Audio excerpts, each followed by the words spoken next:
America Iran யுத்தம் மத்திய கிழக்கில் பெரும் மாற்றங்களை நிகழ்த்தி கொண்டிருக்கு. குறிப்பாக ஒபெக் அந்த நாடுகள் கூட்டமைப்பு இருக்குல்ல, பெட்ரோலிய உற்பத்தி மற்றும் விநியோக நாடுகள், அந்த நாடுகள்லேருந்து யுஏஇ ஐக்கிய அரபு எமிரேட்ஸ் வெளியேறி இருக்கிறது. இதனுடைய பின்னணி என்ன? இந்த யுத்தத்தினுடைய சாராம்சங்கள், இதனுடைய விளைவுகள் ஏதாவது இதில் இருக்கிறதா? இல்லைன்னா என்ன திட்டத்தினுடைய அடிப்படையில் யுஏஇ வெளியேறு? மற்ற நாடுகளை போல, சவுதியை போல, பீகாரின் போல, இல்லை கத்தாரை போல யுஏஇ கிடையாது. அதில் அபுதாபியாக இருந்தாலும் சரி, துபாயாக இருந்தாலும் சரி, இதை ஃபினான்ஷியல் கேபிட்டல்னு சொல்லுவாங்க.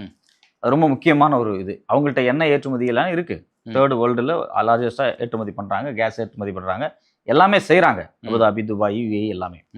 இந்த பிரச்சனை ஏன் எங்கே வருது? இப்போ ஈரானை அமெரிக்கா தாக்குச்சு. ஈரானை அமெரிக்கா தாக்குனதுக்கும் பெட்ரோல் கூட்டமைப்பாக இருந்த இந்த வளைகுடா நாடுகளுக்குள்ள ஏன் சண்டை வரணும்? இந்த நேரத்துல எல்லாம் ஒற்றுமையா ஒன்னா நின்று, அமெரிக்கா சார்பா நின்று, இஸ்ரேல் சார்பா நின்று, நீங்க ஈரான் அடிக்கிறதா நீங்க காலங்காலமா செஞ்சீங்க, அதை செஞ்சிருக்க வேண்டியமா இல்லையா? ஆனா காலங்காலமாகவே ஈரானுக்கும் யுஏஇக்கும் இடையில பல முரண்பாடுகள் ஓடிக்கிட்டே தான் இருக்கு. நேரடியாகவே சவுதி யுஏஇல தாக்குதல்லாம் நடத்தியிருக்கு. அது மாதிரியான பல சிக்கல்கள் இருக்கு. நம்ம அதெல்லாம் ஓரமா வச்சிருவோம். ஃபர்ஸ்ட் இந்த ஒபேக்னா என்னன்னு பாத்துருவோம். ஒபேக் அப்படிங்கிறது பெட்ரோலிய கூட்டமைப்பு நாடுகள். நீங்களே சொன்ன மாதிரி உற்பத்தி பண்ணுவாங்க, ஏற்றுமதி பண்ணுவாங்க. இது எப்போ துவங்குறாங்க அப்படின்னா 1960 தான் துவங்குறாங்க. இது துவங்குறதுக்கான ஒரு நோக்கம் இருக்கு.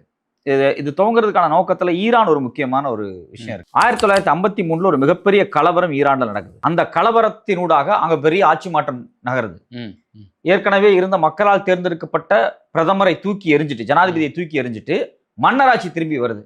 உலகத்துல பாருங்க, மன்னராட்சி போய் மக்களாட்சி வரும். ஆனா ஈரானை பொறுத்த வரைக்கும் 1951 ஒரு தேர்தல் நடக்குது. அந்த தேர்தலில் ஜெயிக்கிறது யாருன்னு பார்த்தீங்கன்னா முகமது மொஸ்தக் அப்படிங்கக்கூடிய ஒரு ஜனாதிபதி. அவர் ஆட்சி அதிகாரத்துக்கு வந்த உடனேயே அவரை தூக்கி எறிஞ்சிட்டு அங்க ஒரு கலவரம் திருப்பி பெஹல்வா மன்னராட்சியே வருது. இதுக்கு என்ன காரணம் அப்படின்னா, இந்த கலவரத்தை திட்டமிட்டு செய்தவர்கள் அமெரிக்காவினுடைய சிஐஏங்கிற உளவுத்துறையும் பிரிட்டனுடைய MI6 இவங்க 2 பேர் தான். இதை நம்ம போற போக்குல சொல்லல. 2013 இதெல்லாம் நாங்க தான் செஞ்சோம் அப்படின்னு அவங்க கிளாசிஃபைட் டாக்குமெண்ட்ஸ் வெளியிட்டாங்க. அவங்களே ஆதாரங்களை கெத்து காமிக்கிறாங்க. நாங்க தான் பண்ணோம். ஆமா, என்ன பண்ணுவோம், நாங்க தான் உங்க நாட்டுல ஆட்சி மாற்றத்தை ஏற்படுத்தணும், அந்த ஜனாதிபதியை தூக்கி எறிஞ்சிட்டு மன்னராட்சி நாங்க கொண்டு வந்தோம் அப்படின்னு பெருமையா பேசுறாங்க. ஆபரேஷன் அஜாக்ஸ் அப்படின்னு அதுக்கு பேரு. இது 53 நடக்குது. 51 மக்களால் தேர்ந்தெடுக்கப்பட்ட ஜனாதிபதி தூக்கி எறியப்படுறாரு. 53 இதுல என்ன நடக்குது அப்படின்னா, இங்க வளைகுடா நாடுகளுக்குள்ள ஒரு கூட்டமைப்பா இல்ல, நமக்குள்ள ஒரு விதமான ஒரு ஒற்றுமை இல்ல அப்படிங்கிற போக்கு அப்பவே வருது. இதை செய்யறாங்க, அமெரிக்கா செய்யறாங்க, பிரிட்டன் செய்யறாங்க. இவங்க எப்ப வேணாலும் என்ன வேணாலும் செய்வாங்க. இஸ்ரேலுக்கு ஆதரவா கூட அந்த பிராந்தியத்துல இவங்க என்ன வேணாலும் செய்வாங்க அப்படிங்கிற ஒரு விஷயத்த அவங்க ரொம்ப கவனமா பாக்குறாங்க. இதுல என்ன பண்றாங்கன்னா, 1960 இவங்க ஒன்னா உட்காந்து பேச்சுவார்த்தையெல்லாம் முடிவு பண்ணி இந்த கல்ஃப் கண்ட்ரிஸ், முக்கியமா கல்ஃப் கண்ட்ரிஸோட இனிஷியேட்டிவ் தான், சவுதியோட இனிஷியேட்டிவ் தான். இதுல ஆரம்பத்துல யாரெல்லாம் வர்றாங்க அப்படின்னா, ஈரான், ஈராக், குவைத், சவுதி, வெனின்சுலா, இந்த நாடுகள் மட்டும்தான். இவங்க எல்லாமே அரபு நாடுகள். வெனின்சுலா மட்டும் சவுத் அமெரிக்கா நாடு. இவங்க இந்த 5 பேர் சேர்ந்து தான் உருவாக்குறாங்க. பின்னைய நாட்கள்ல யுஏஇ, ஒமன், பஹ்ரைன், கத்தார் எல்லாருமே உள்ள சேர்றாங்க. இதுல கத்தார் பாத்தீங்கன்னா 2019 வெளியே போயிடுச்சு. கத்தார் போயிடுச்சு. அங்கோலா 2024 வெளியே போயிடுச்சு. இதுல இன்னொரு முக்கியமான விஷயம் என்ன, யுஏஇ இதை ஆரம்பிச்சு 7 வருஷம் கழிச்சு தான் சேர்ந்தாங்க. 1967 தான் வந்தாங்க. அண்ணாதோட தமிழ்நாட்டுக்கு ஆட்சிக்கு வரும்போதும் அங்க போய் சேர்றாங்க. ஞாபகத்துக்காக சொல்றேன். அப்பதான் போய் சேர்றாங்க. இதுல என்ன நம்ம கவனிக்க வேண்டிய விஷயம் என்னன்னா, பெட்ரோலிய உற்பத்தியாளர்கள், ஏற்றுமதியாளர்கள் ஏன் ஒன்றாக நிற்க வேண்டும்? ஒரு கேள்வி வருதா, நம்ம ஏன் ஒன்னா நிக்கணும்? நாம ஏன் அந்த ப்ரொடக்ஷனை லிமிட் பண்ணணும், இல்ல ப்ரொடக்ஷனை டிசைட் பண்ணணும் அப்படிங்கிறதுனா, பெரும்பாலான அரபு நாடுகள் இருக்கக்கூடிய பெட்ரோலிய நிறுவனங்களை ஆதிக்கம் செய்தவர்கள் அமெரிக்காவும் பிரிட்டனும் தான். எப்பன்னா 1940, 50, 60 எல்லாமே 7 சிஸ்டர்ஸ் சொல்லுவாங்க.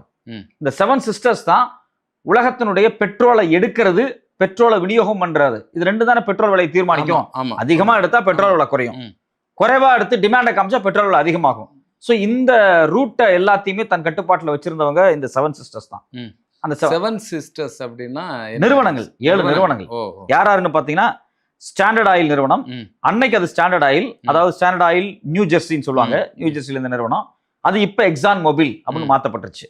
ஸ்டாண்டர்ட் ஆயில் நியூயார்க் நிறுவனம், அதுவும் எக்ஸான் மொபில், இதெல்லாம் ஒரே நிறுவனமா மாறிடுச்சு. இன்னொன்னு ஸ்டாண்டர்ட் ஆயில் தனியா இருந்துச்சு, அததான் செவரான் இப்ப மாறி இருக்கு, செவரானா மாறி இருக்கு. இது இல்லாம டெக்ஸாகோன்னு இருந்த நிறுவனம், அதுவும் செவரான்னு மாறிடுச்சு. இது இல்லாம கல்ஃப் ஆயில், அதுவும் செவரான்னு மாறிடுச்சு. இது எல்லாமே என்ன சொல்ற 7 சிஸ்டர்ஸ்ல இந்த 2 ராயல் டச் ஷெல், இப்ப ஷெல்னு சொல்றாங்க, ஷெல் கம்பெனி, அதுக்கு பேர் ராயல் டச் ஷெல். இப்ப இல்லாம ஆங்கிலோ பெர்சியன் ஆயில் கம்பெனி அப்படிங்கிறது தான் பாரத் பெட்ரோலியம் அப்படின்னு மாறுது. ம், ம். இதுல நம்ம கவனிக்க வேண்டிய விஷயம் என்னன்னா, ஆங்கிலோ பெர்சியன் ஆயில் கம்பெனி அப்படிங்கிறது ஈரான்ல இருந்த கம்பெனி பாரத் பெட்ரோலியம்.